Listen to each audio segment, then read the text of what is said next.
je suis Camille Gallard, je suis la réalisatrice du film What is she going to find on the coach, qui a été tourné à Chicago et principalement à Détroit en 2013. Donc c'était dans le cadre d'un projet collectif, on était 3 artistes à partir dans la Rust Belt, donc ça veut dire la ceinture de rouille, voilà, qui est une zone sinistrée aux États-Unis, qui a connu voilà, qui étaient des mono-industries et qui sont effondrées. Donc on a choisi ce territoire parce qu'il était pour nous un peu un miroir grossissant par rapport à ce qu'on vivait en France en tant que jeunes artistes qui subissons la crise aussi. Et du coup on était curieuses d'aller là-bas. Donc on était 3. Donc Sidonie Rocher a fait une vidéo danse qui va être présentée aussi pendant le festival. Et puis Aurélie Lemaître, du coup elle travaille beaucoup sur la cartographie, elle fait des photos aussi. Donc on avait 3 regards différents sur cette région. Et au retour, on a fait du coup exposition collective avec nos 3 regards qui se croisent et qui se répondent et qui se questionnent. Ça a été, Détroit particulièrement, ça a été très violent. Ça a été c'était plus que ce qu'on imaginait en fait. Plus et en même temps on a découvert d'autres choses et c'est pour ça aussi que moi par exemple mon film s'est beaucoup réécrit sur place avec les habitants. Avec leurs histoires, ce qu'ils me racontaient. Ça nourrissait le film et j'ai réécrit et ils ont joué, ils ont participé pendant le film parce que mon regard changeait en fait. C'est vrai que j'avais vraiment envie qu'il y ait un dialogue entre du coup ces personnages-là qui arrivent, ceux qui vivent sur place. C'est vrai que du coup il y a eu des réécritures du coup avec Francisco de Chicago, donc lui qui s'était fait licencier par la ville parce qu'il y avait eu des coupes de budget, donc il était prof, tout d'un coup il était plus prof, il n'avait plus rien. Puis aux États-Unis, bon, t'as plus rien derrière quoi, c'est vraiment... c'est très dur. Une ville en faillite, c'est une ville... Détroit, par exemple, c'est 18 milliards de dettes. Donc c'est énorme, ça veut dire qu'ils n'ont plus d'argent pour payer tout le service public. Donc il y a beaucoup moins de policiers, donc la ville est beaucoup moins sûre, c'est plus dangereux. Beaucoup moins de pompiers, il y a très peu de transports en commun. On a dû attendre des heures et des heures pour avoir un bus pour rejoindre un autre endroit de Détroit. On ne sait jamais si le bus va passer, ce qui est quand même un gros handicap pour les gens, pour pouvoir aller travailler, pour que les enfants puissent aller à l'école. C'est tout ça, une ville en dette. C'est plus d'éclairage public aussi. Il reste les pauvres. Et puis c'est une population afro-américaine à 85%. Donc il y a eu beaucoup de racisme aussi. Donc tous les blancs riches se sont déplacés dans les suburbs, tout autour de Détroit en fait. Et voilà, et puis dans d'autres villes, ils sont partis quoi. Donc du coup, il y a de moins en moins de gens pour payer les impôts. C'est vrai que sur place, on avait besoin d'en savoir beaucoup plus. Et du coup de rencontrer les gens, de discuter avec eux. Moi je ne savais pas que c'était une ville avec autant d'ouvriers syndicalistes en fait, qui se sont énormément battus pour faire changer les droits, pour des augmentations de salaire. Ce qui pose aussi un problème avec la ville en faillite, qui est reprise par la finance, qui fait des prêts à la ville à des taux exorbitants. C'est que du coup toutes ces luttes tout d'un coup s'efface et c'est la finance qui reprend la main sur la ville et plus tous ces ouvriers qui sont battus pour leurs droits et où du coup tous les retraités on leur sucre les pensions, c'est toutes ces choses-là quoi. Mais c'est aussi des gens qui s'organisent, on a rencontré beaucoup dans les quartiers en fait, ils s'organisent pour faire des rondes, pour la sécurité aussi du quartier, pour manger, pour payer les loyers aussi. Ils cotisent ensemble voilà, pour aider le voisin qui ne peut plus payer, pour reconstruire voilà, les maisons qui tombent en ruine. Donc il y a aussi ça qui nous a énormément touchés. Et je pense que dans mon film, j'avais envie de témoigner de ça aussi, que oui, il y a les ruines, mais il y a aussi la vie qui continue. Du coup, c'est voilà, des repas qu'on partage, l'amitié, l'amour, enfin voilà, plein de choses.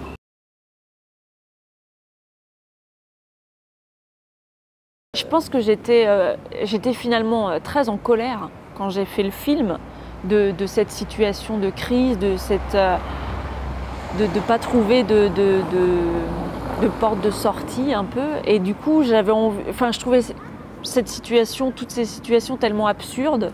Comment tourne le monde? On sait qu'on va dans le mur, mais on continue.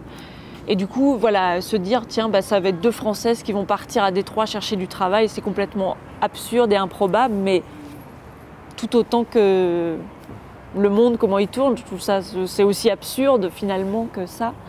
Et du coup, j'avais envie d'en jouer, de peut-être mettre de la distance aussi avec ça, mettre de l'humour, qui a été marquant pour commencer à écrire le scénario. Ça a été la décision du coup, parce que c'est en juillet 2013, le maire a déclaré la ville en faillite. Sauf qu'après, ça a été statué en décembre par le juge. Mais en attendant, du coup, nous, c'était en septembre qu'on a fait ce tournage. Et du coup, il y avait le musée de Détroit.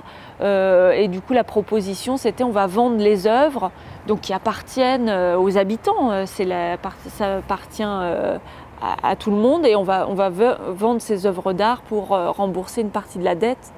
Je trouvais ça complètement aberrant et j'avais envie que du coup une partie du film se passe dans ce musée avec des œuvres d'art incroyables et avec la fresque de Diego Rivera qui est aussi très symbolique, qui a été une commande de Ford.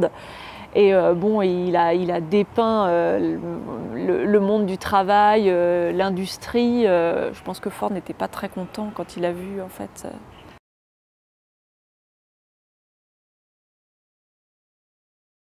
Ben, c'est pas un choix.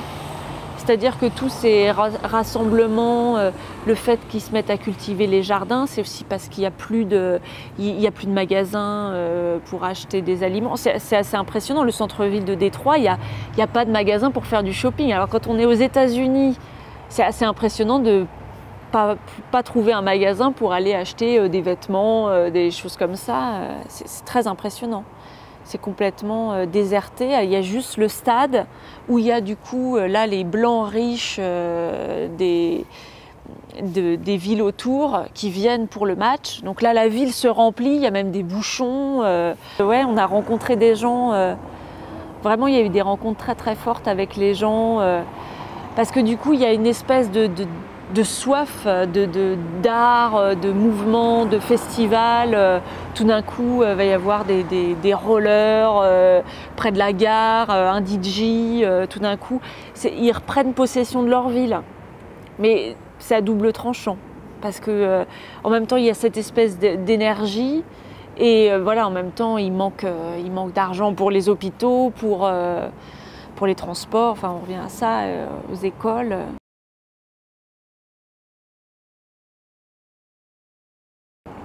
Bah, les premiers moments, on ne voulait pas sortir de la chambre, de la maison, quoi. On était effrayés. On s'est fait beaucoup insulter parce qu'à Détroit, il y a beaucoup de touristes qui viennent pour prendre en photo les ruines. Et du coup, c'est un mouvement qu'on appelle le ruin porn, enfin le porno des ruines, parce que du coup, c'est des gens qui viennent, qui respectent pas. Des fois, il y a des gens qui vivent encore dans les maisons, ils demandent pas, ils volent des photos, quoi. Et du coup, nous, au début, on était un peu confondus avec ces gens-là. Et puis, comme dans mon film, on se met en comment on dit, en scène, voilà, avec Sidonie. Du coup, c'était plutôt eux qui nous observaient, nous, en train de se filmer. Ça les faisait rigoler, ils jouaient le jeu, ils rentraient dans le film. Du coup, petit à petit, dans le quartier, on était connus. Et voilà, et autre chose s'est passé. Mais dès qu'on sortait dans d'autres quartiers qu'on ne connaissait pas, bon, on faisait attention. On était les seules blanches aussi du quartier. Il y avait très peu de blancs. C'est beaucoup de noirs, donc on est repérés tout de suite comme des étrangères. Et qu'est-ce qu'elles nous veulent?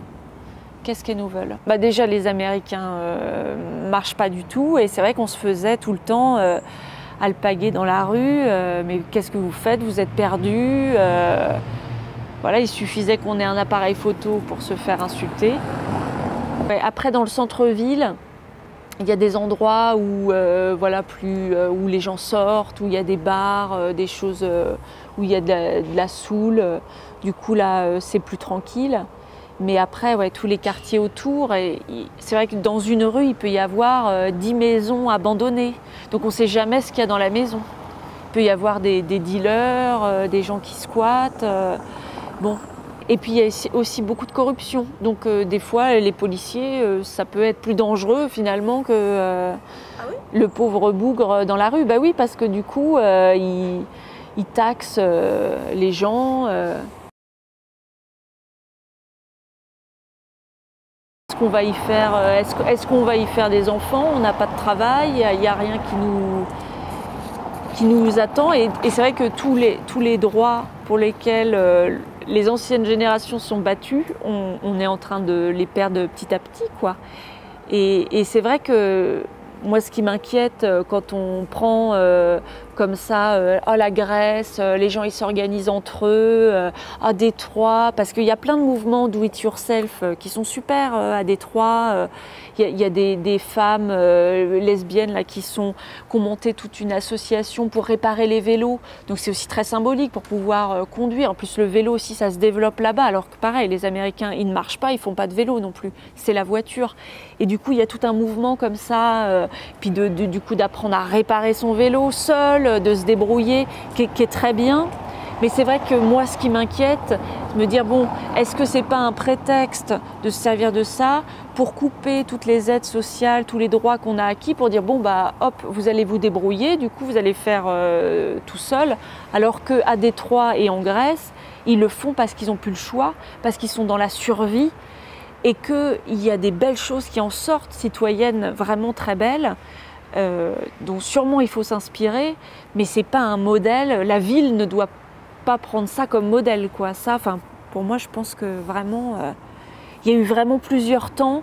Il y a eu avant de partir à Détroit, il y a eu pendant Détroit, parce qu'on a été vraiment des émotions très fortes, parce qu'on passait de moments très douloureux où on nous insultait, où c'était très violent, à d'autres moments très forts avec des rencontres de gens où on se mettait à créer un festival ensemble. Enfin voilà, ils venaient jouer dans le film, ils apportaient aussi leurs histoires au film, et c'était très très fort, très émouvant. Et du coup, il a fallu au retour que toutes ces émotions se posent et réfléchir à comment fonctionne Détroit, un peu le bilan aussi de ça, quoi, de plus d'éclairage, les enfants qui ne peuvent pas aller à l'école, la mortalité infantile qui est la même qu'au Sri Lanka. C'est quand même... c'est pas une voie à suivre, quoi. Oui, non, c'est assez catastrophique, quoi. Il y a Lou, qui est dans le film, et puis il disait, mais c'est impressionnant comme les États-Unis ne prennent pas soin de leurs concitoyens, quoi. Ils les laissent comme ça à l'abandon. Détroit est laissé complètement à l'abandon, quoi. On l'a laissé mourir, on a laissé cette ville mourir, quoi. Et c'est vrai que ça m'inquiète voilà, en Europe, qu'est-ce que nous, on n'est pas bien partis là.